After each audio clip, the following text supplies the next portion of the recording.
Yo people, welcome back to the YouTube channel. You already know what time it is. It's time for another video. Big up your damn selves in the building, do you know what I'm saying? I feel very rusty. I feel like my first touch might be off. I feel like that pass might be under hit. I haven't made a Chelsea video in yonks, in months. It feels like, at least. So bear with me as we navigate through this, do you know what I'm saying? I might be rough around the edges. We've got to catch up on the latest Chelsea news, put it all into a bundle like a lovely phone deal and package and present it to you, and let's discuss it. We have to start with Moukoko. Moukoko, the young 18-year-old German striker who was in the World Cup squad with Germany, burst onto the scene at 12 years old for the under-17s. Imagine being 12 years old and playing for the under-17s. It's actually ridiculous.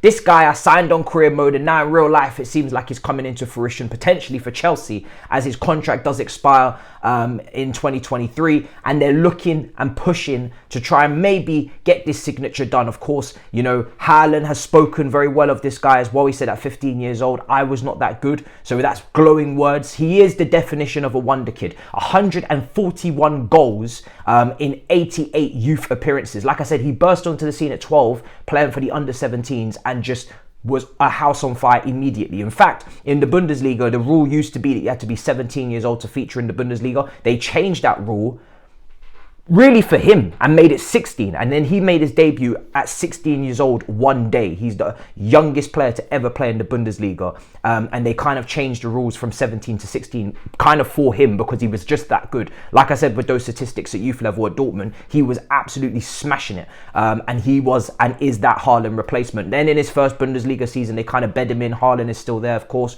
last season, and then this season I started playing more of a prominent part in the team. You know, 6 goals, 4 assists in 14 games, 10 GA. That's very good for an 18-year-old in my opinion, and I'm sure in many of yours. So it's a very exciting signing, you know. I know we've got a little bit of PTSD from the Bundesliga, but this guy is different, you know. He's built different. He's a wonder kid. It's a whole different ball game, much like it is with Moukoko. I wouldn't make those comparisons with Werner, just like you wouldn't make those comparisons between Tchouameni and Bakayoko just because they're coming from the same club. You got to watch the players, see how they play, look at their style, and see does it translate into the Premier League and in your team.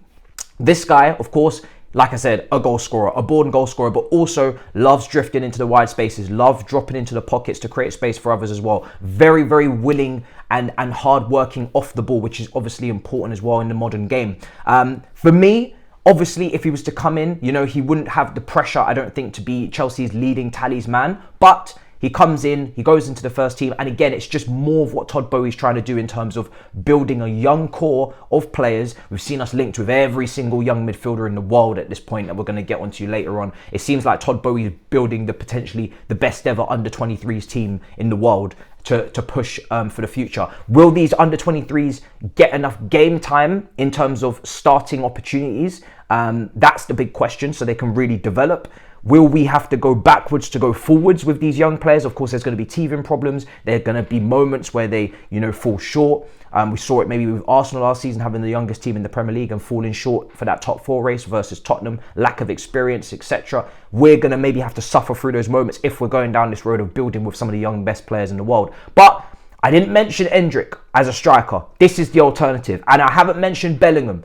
Maybe Kudus is the alternative at Ajax. I don't mention players too much that I really don't think we have a hope in hell in getting.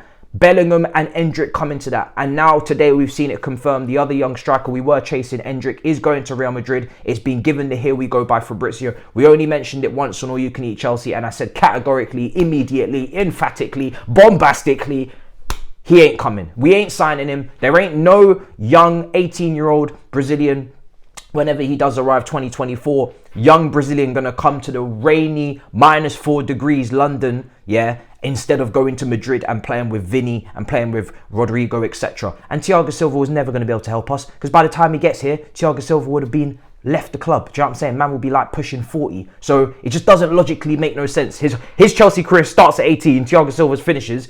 Where's the correlation? Where's the infatuation where there could be any sort of link between these two? Do you know what I'm saying? It just doesn't make any sense. At Real Madrid, they're a lot more stable than us. They are certified. They are the biggest club in the world. You're guaranteed to be competing for major honours. And we just have to just be humble and understand that we're just not bigger than Madrid. We were never going to be able to compete with them. And the fact that they even tried to make it like it was going to be some sort of race, when we all know that Brazilians go straight to Barcelona or Real Madrid, especially if they're that young as well. We've seen it with Neymar. How many great Brazilian players have never touched the Premier League? Do you know what I'm saying? How many great Brazilians have we even had in the Premier League? We've had Ramirez, we've had David Luiz, but this is not Kaká, this is not Ronaldinho, this is not Neymar, this is not Rivaldo, this is not Ronaldo. Come on, man. Don't be silly, guys. Don't be silly, guys. If you really believed, then more than you can believe, you shouldn't. Do you know what I'm saying? Don't believe. If I say don't believe, you know you cannot believe, because I believe in a lot. Bellingham is another one I wouldn't waste my time on, to be honest. I don't think we'll be getting him. And again, Liverpool fans are now starting to cause a commotion. Do you know what I'm saying? They're starting to say that the deal could be done. We saw Big Stephen Grizz going back and forth from Big Six. Man City seem to think they'll get him. But again, I don't think we will get him. And I also don't feel like we should be splashing 100 million, 150 million on Bellingham. I know there's a lot of talk around his name. He had a brilliant performance against Senegal. For me personally, he's young. He's still developing, still a teenager, still to improve. I personally don't think that's the absolute priority of what we need in our midfield. I think we need creativity. I saw what Foden did for one of those goals with the back heel in very tight proximities and tight spaces. I think we need more of that than a Bellingham who's more transitional, more, you know, running past players and beating players and carrying the ball. We've got a lot of ball carriers. Loftus-Cheek to a way lesser extent. Cover maybe to a lesser extent. We've got ball carriers. But I feel like we need a creator, a real creator and a real DM. And I don't think Bellingham is either of those two things. Now, maybe he becomes a creator when he's older, but for me, he's more like a Gerrard. He's more, of course, Gerrard could pass, so it's maybe a poor comparison. He's not a Gerrard as of yet. He's still got a long way to go in his passing before he reaches Gerrard or a Lampard. Very underrated, these guys, for their passing, not just their engine. But for me, I don't think, you know, he's this absolute must. He's a great player. He's going to be a great player, but you can't have them all. So I don't think we should involve ourselves in that fight. I feel like we should focus on trying to get what we actually need and not just, you know, gravitate into whatever's popping out on the streets, because we're meant to be scouting also. Yes, we're trying to sign the biggest and the baddest, but we're also meant to be doing our homework and bringing in players that we absolutely, you know, feel like we lack in our team currently. So when you look at Kudus, at Ajax, 22 years old, Ghanaian, I was very impressed with him in the World Cup so far. I went back to look at his Ajax numbers because I haven't been keeping the closest of eyes on Ajax this season since Ten Hag left.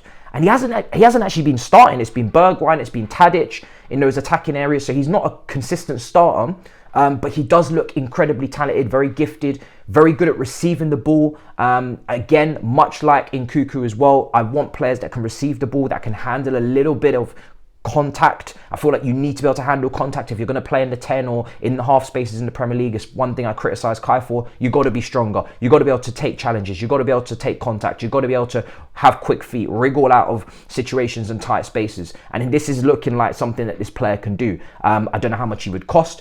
We could maybe get him in January, so it's a little bit more realistic than maybe say a Bellingham, where I do feel like, you know, those other clubs will go for him. So he's one to keep an eye on. I've been very impressed with him for Ghana. He looks like a very, very talented player. I think that's someone that we could look at. Again, we seem to be going for all the young midfielders. We've been looking at, Lavia at Southampton. We've been looking at another player from US, I believe, alongside with the Chukwuemeka's that we signed and all these other guys. We've signed so many young midfielders.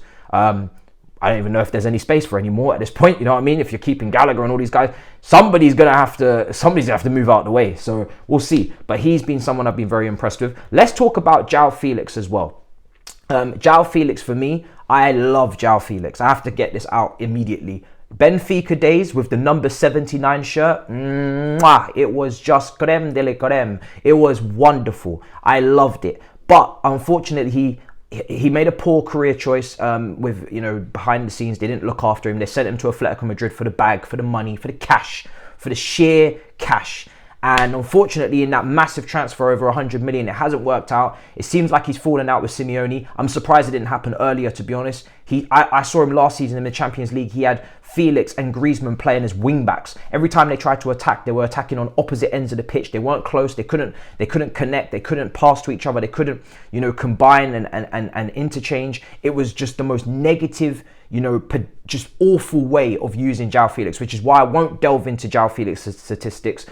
I know they're poor this season at Atletico, or maybe not what they should be, but I'm not going to look at them because the way that he seems to use Joao Felix is honestly a disgrace to football and to humanity. So I'm not going to get involved with that. I'm just going to say from what I've seen from the player, I think there's something there. Do I trust us to unleash him?